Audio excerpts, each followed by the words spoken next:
오늘의 본문의 핵심 구절입니다. 13절.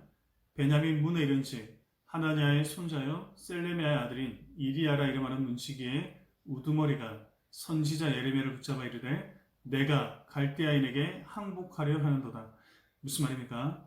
예레미야가 베냐민 땅에 내려갔는데 이것이 바벨론에 항복하러 간다는 오해를 받고 붙잡혔다는 것입니다. 그러면서 오늘 본문에 보시면 사람들에게 맞았고 뚜껑이 씌워진 웅덩이에 갇혔습니다.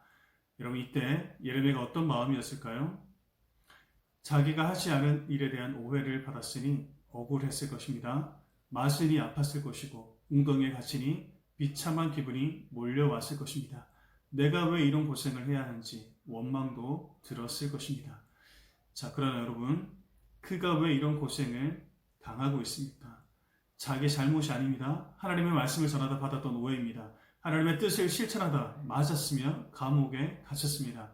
그리고 중요한 것은 그런 그의 고난을 오늘 본문이 상세하게 기록하고 있다는 것입니다. 그의 잘못이 아니다. 그가 얼마나 하나님 말씀에 충실했는지, 하나님의 뜻을 실천했는지를 보여줍니다. 반면 백성들은 얼마나 무지했는지, 얼마나 불의했는지를 보여줍니다. 그리고 가장 중요한 것은 이런 그의 모든 수고를 하나님이 기억하고 있다는 것입니다.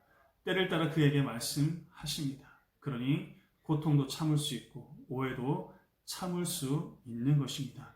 여전히 말씀하시는 하나님과 함께 주님의 뜻을 실천하는 것입니다. 이제 말씀을 적용해 봅시다. 여러분은 말씀 때문에 고통을 받고 있습니까?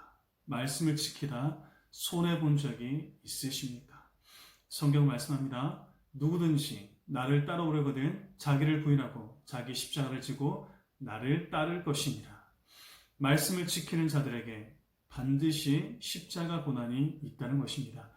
예수님을 따르는 자들에게 반드시 고난이 있다는 것입니다. 오늘 여러분들은 어떻습니까? 리버들링 공사가 막바지에 다다랐습니다. 공사를 하다 보면 소음이 심하게 납니다. 그러다 보니 민원이 많이 발생하는 것이요. 그런데 무턱대고 화를 내는 사람들이 있습니다. 인터넷에 글을 올려 이것을 비판하는 사람들이 있습니다. 그러나 팩트는 이 공사는 구청이 허락을 받고 하는 것입니다. 민원은 시공업체에서 받아주는 것입니다. 안내문을 붙였고 공사장에 인사를 드렸고 중간중간에 찾아가 설명도 했습니다. 그런데 여전히 화를 내고 위협을 합니다. 여러분, 어떻게 해야 합니까?